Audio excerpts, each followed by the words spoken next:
Please be seated.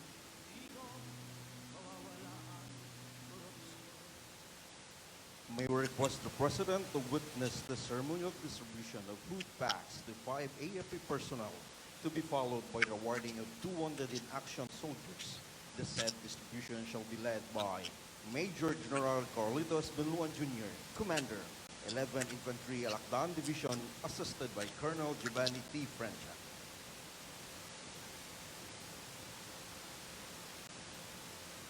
To receive the food packs, may we call on Captain Melvy M. Aipa, Philippine Navy Marines.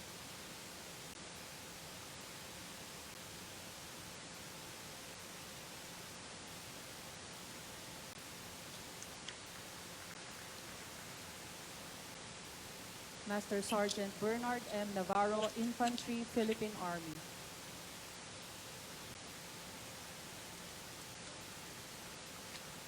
Staff Sergeant Nestor T. Pablito, Philippine Navy Marines.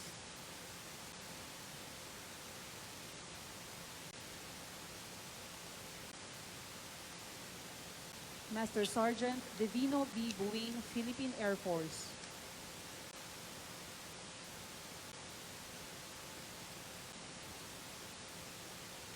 And Petty Officer 2 Joel R. Ian Santos, Philippine Navy.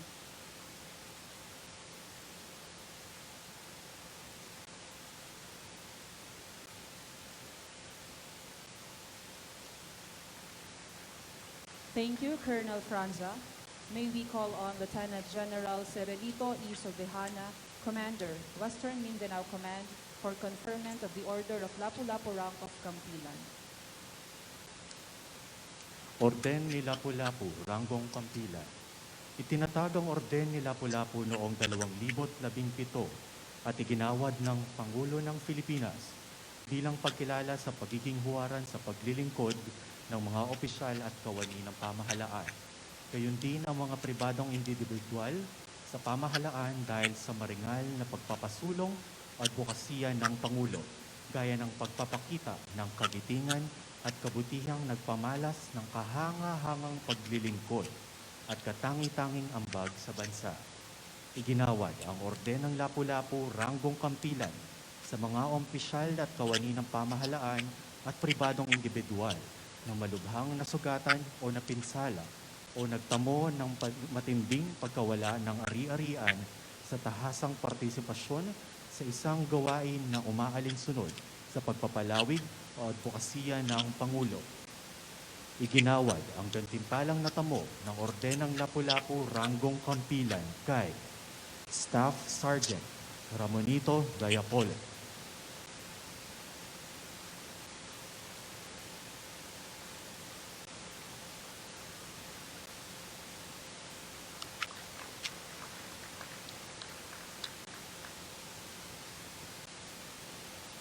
Corporal Maynard Capote.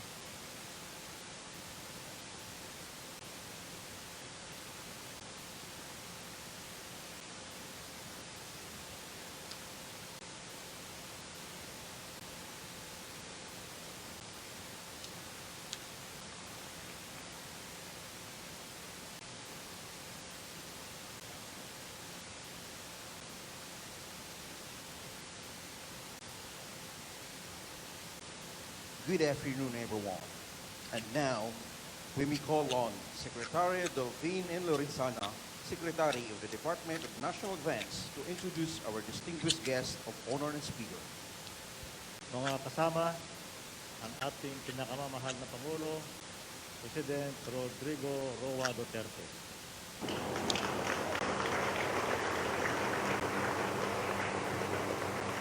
Kindly sit down. Maraming salamat. There's a prepared speech for this afternoon. Babasahin ko na lang kasi ito puro naman parang sa inyong mensahe. Dadagdagan ko na lang. To our brave soldiers who are with us today, I personally came here to thank you on behalf of the Filipino people for your undying service, especially during these trying times. As we fight the COVID-19 pandemic, lawless elements still take advantage of the ravage across the land, disrupting public order. Recently, it has been a difficult time for our men and women in uniform due to the escalating tension between the military and the terrorist groups. On top of this, we have the deaths of your fellow soldiers, where certain members of the Philippine National Police were involved. As your Commander-in-Chief, I grieve for our fallen men. I convey my deepest condolence to you for the death of your comrades. I already tasked the National Bureau of Investigation to do an injustice by conducting immediate and impartial investigation to ferret out the truth. This is NBI. Is the NBI here?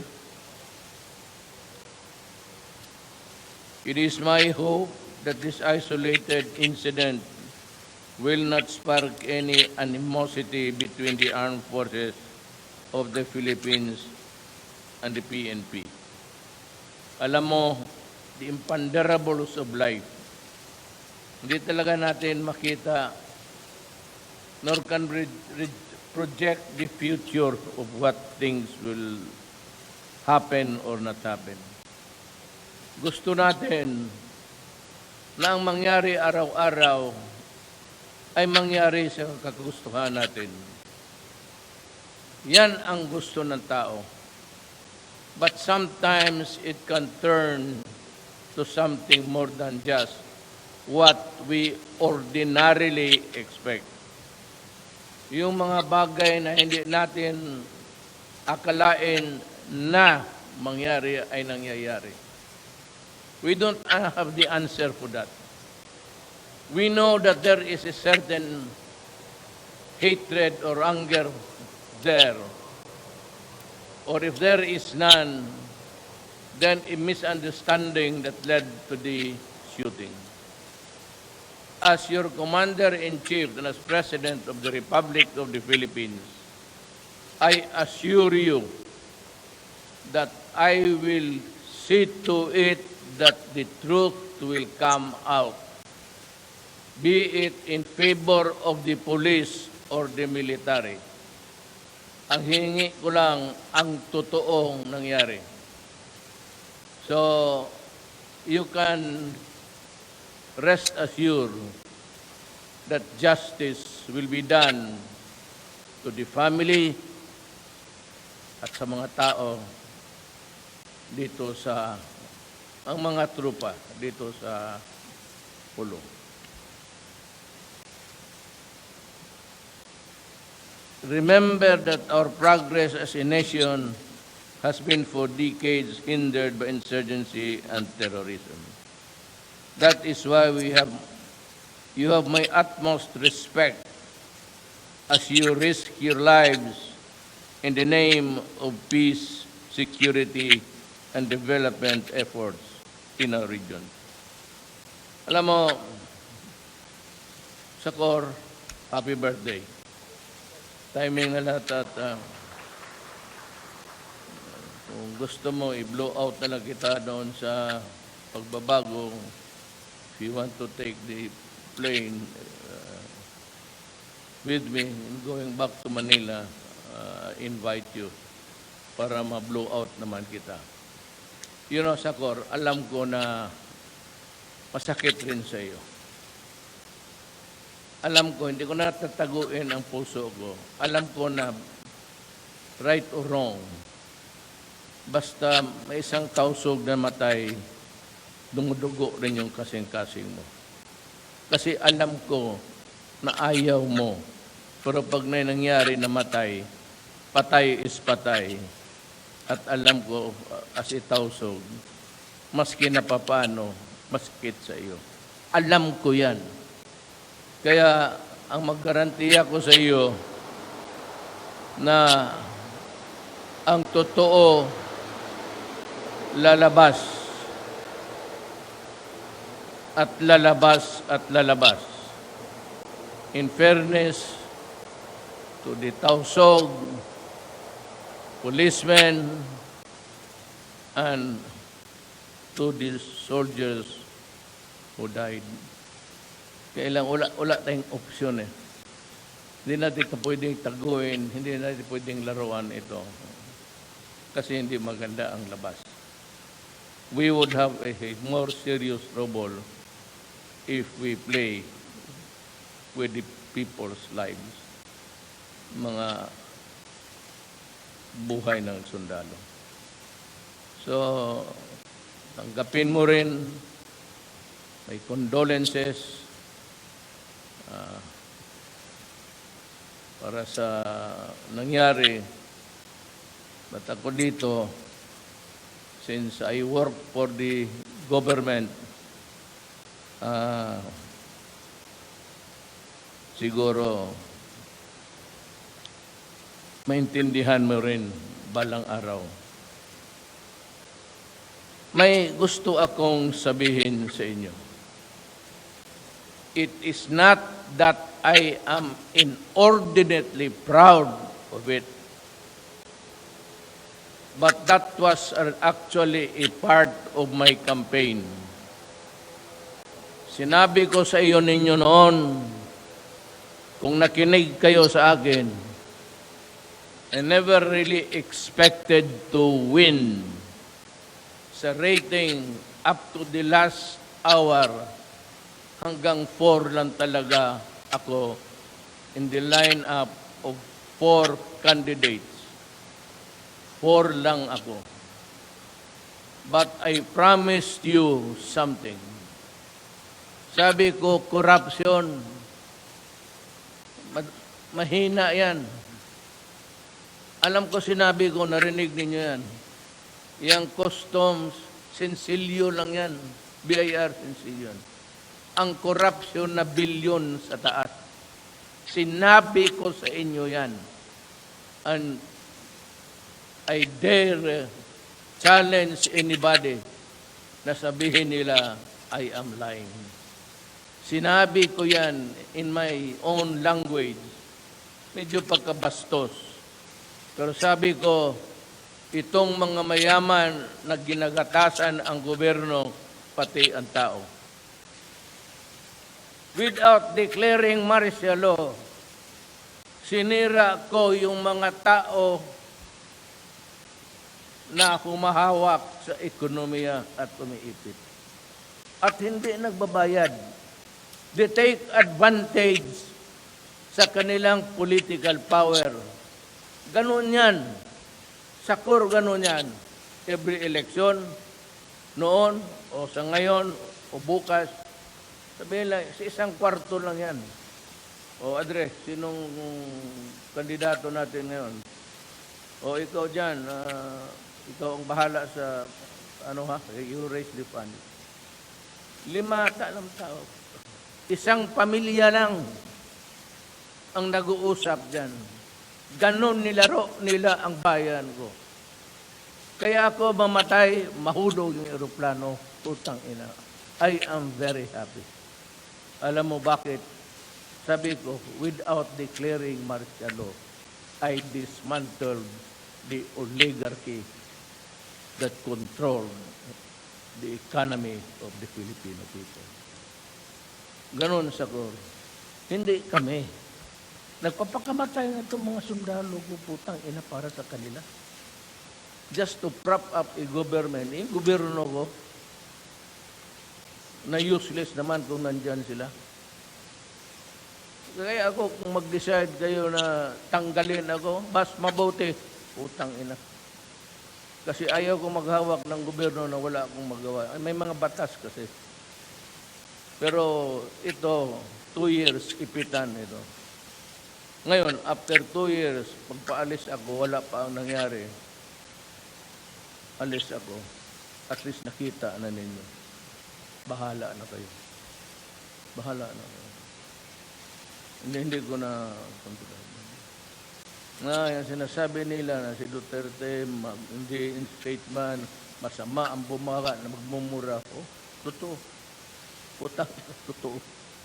Totoo kasi galit ako sa putang ina ninyo. Putang ina kung anong pinagagawa ninyo sa bayan ko. Yun ang gusto kong sabihin sa iyo sa ko. Na alam ko, ang Moro hindi talaga rin kontento. Kasi ang Moro nauna dito sa Mindanao. And the Christians came later. As a matter of fact, if you are not an Islam, you are a dayo. Kasi walang nitibong dito nga Kristiyano. Puro Islam. Kaya naintindihan ko. Naintindihan ko rin yung galit ninyo. Gusto rin namin na magbago sana, magbago ang tingin namin sa inyo at maibigay sa inyo yung mas magandang arrangement. Gusto ko na magbago ang arrangement para mapagbigyan kayo. Ang putang ina kasi dito, magplano ka ng electric, may mag-apply ka agad, sila rin. Wala Ako nga gusto ko, mag-usap na. Alam ko dahil yan sa sakit niyo.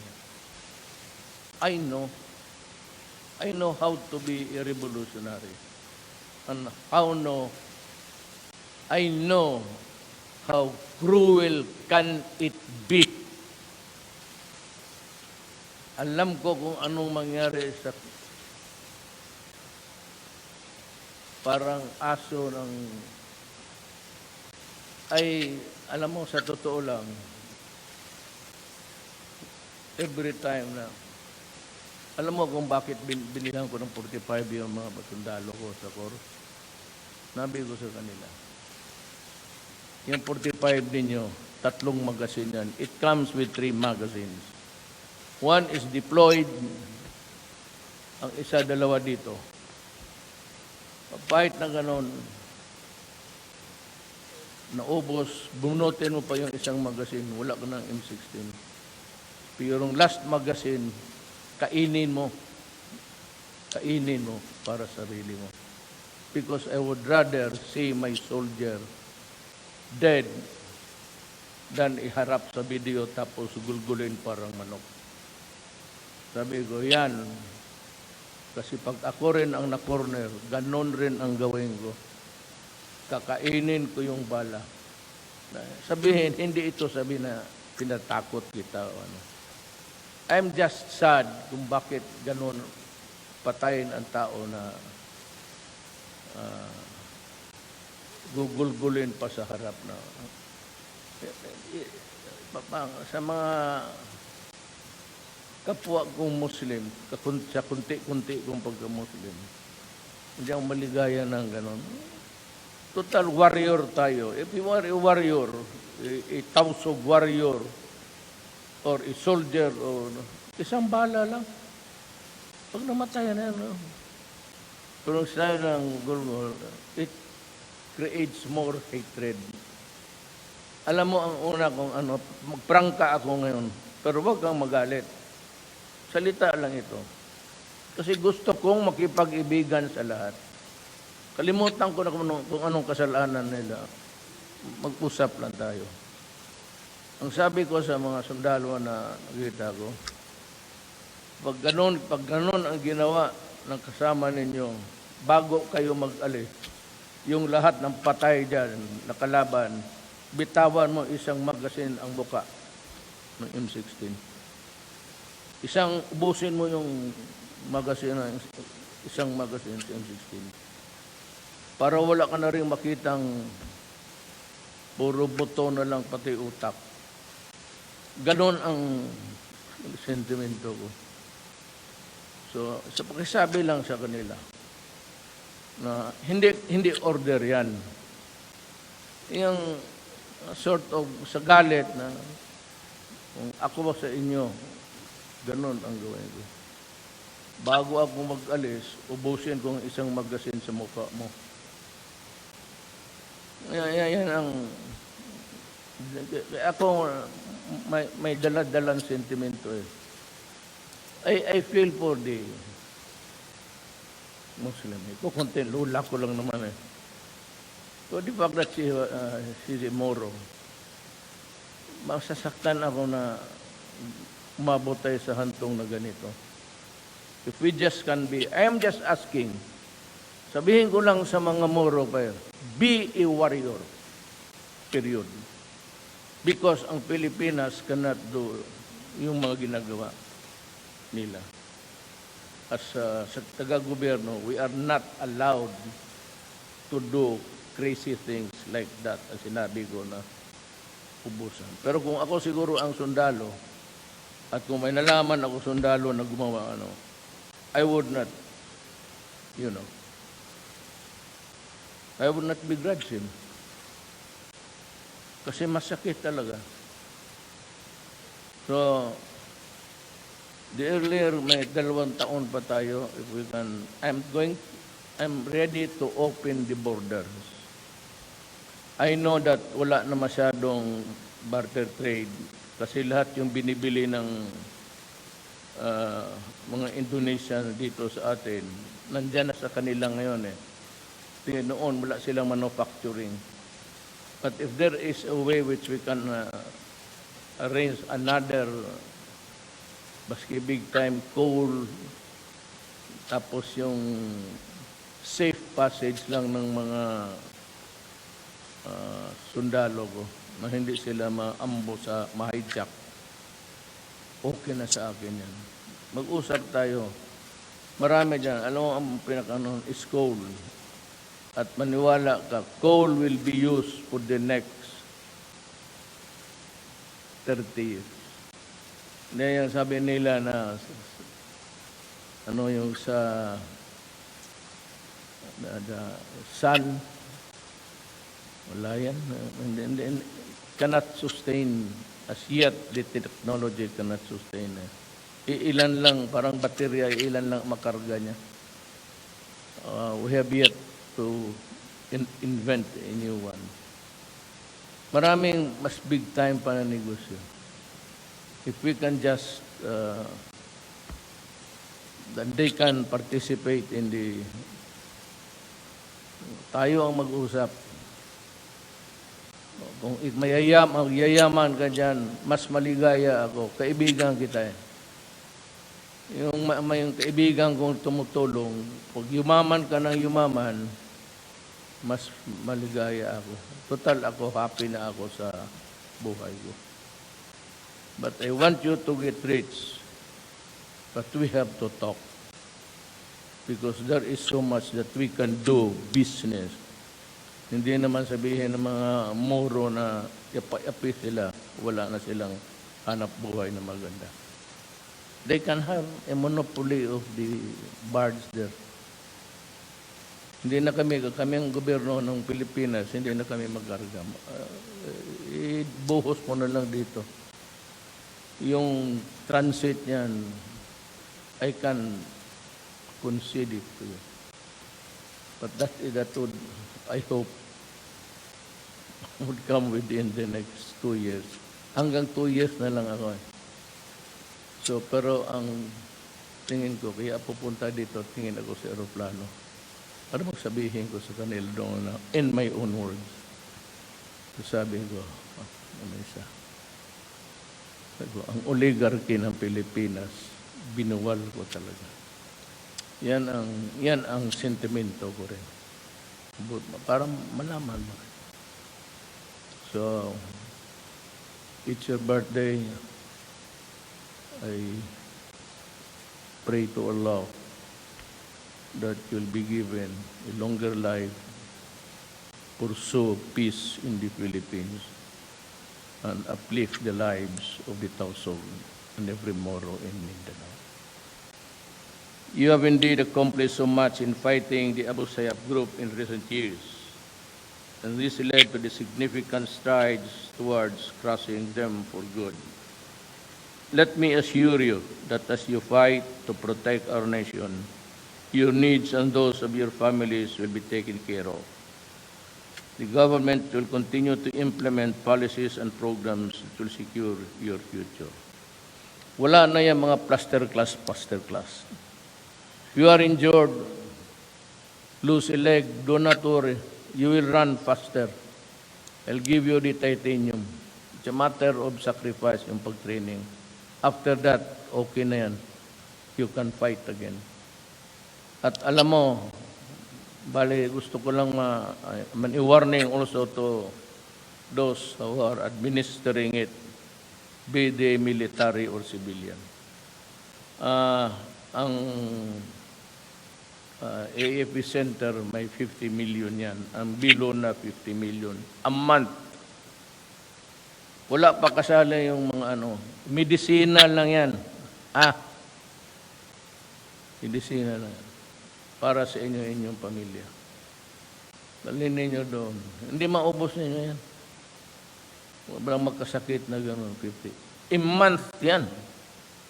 No, let's say 1 year supply for medicines. Ako, a month.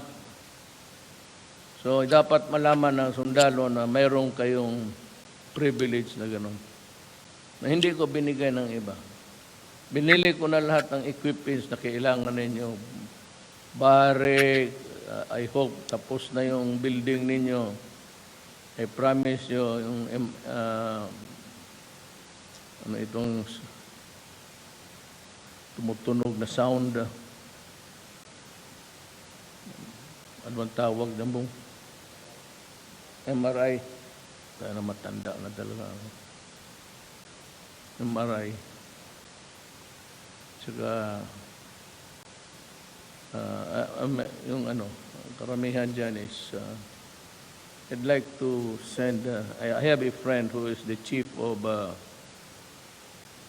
the Cincinnati Orthopedic Hospital. It has something to do with bones. Ito si Eddie Boy Lim is from Davao. Yung General Motors, dyan sa Bilo na kanila yan. The guy is simply brilliant. Summa cum laude sa UP yan. Ang kapatid niyang babae, summa cum laude rin. They are doctors. Eddie Boy is practicing in the United States. I hope that if he would come home, I'd like him to just be a consultant or actually work for the soldiers. Mahusay itong taong to. Talagang chief ng Cincinnati Orthopedic Hospital. He comes regularly.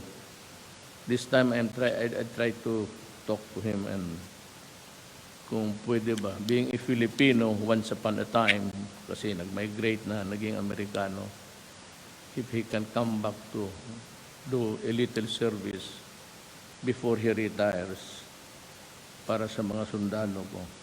You have a crucial role to fulfill that relates to the cause higher than yourselves. I move forward with you as we advance the common good and promote the security of the nation. With your continued support and commitment, I am confident that terrorists and all those who want to bring our nation down will have no place in our country. So I pray and I hope and I pray na something will come up. Kaya wala akong I assure you kayong mga sundalo, there is never a transaction papers sa table ko. I do not allow, nandyan si Delphine, your purchases of whatever bargo na, hindi dumadating yan sa Malacanang. It starts and ends with him. DTI ganon. It starts and ends with the secretary. Ganon ang tourism. Hindi ako humahawak ng pera.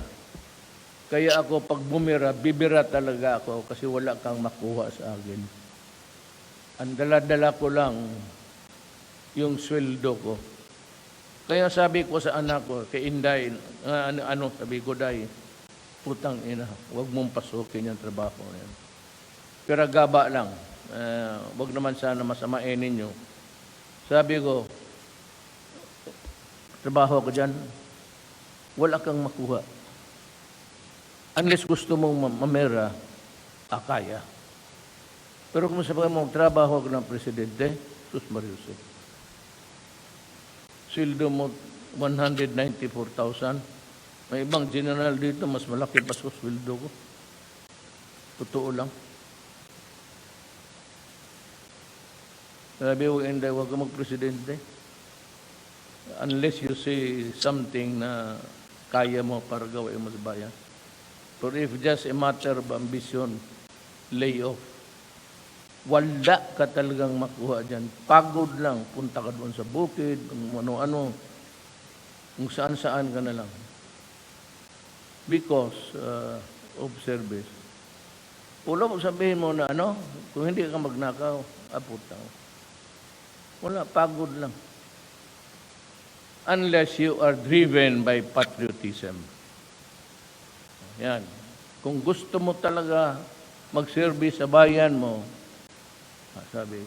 sabi ko sa kanya, in English, they say, if you cannot stand the heat in the kitchen, get out.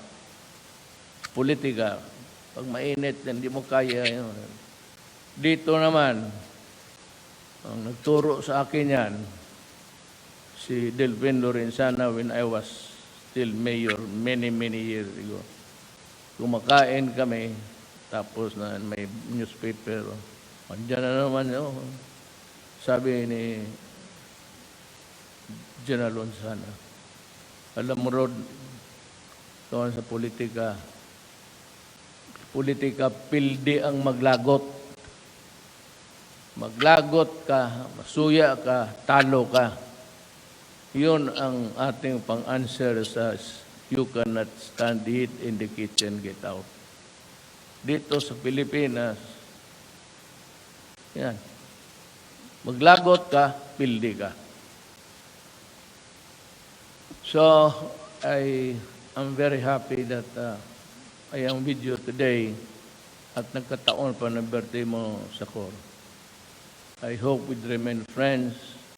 Wala akong agenda na patayin ang mga muro. Wala kang katarantaduhan. Yan, as if you cannot do it.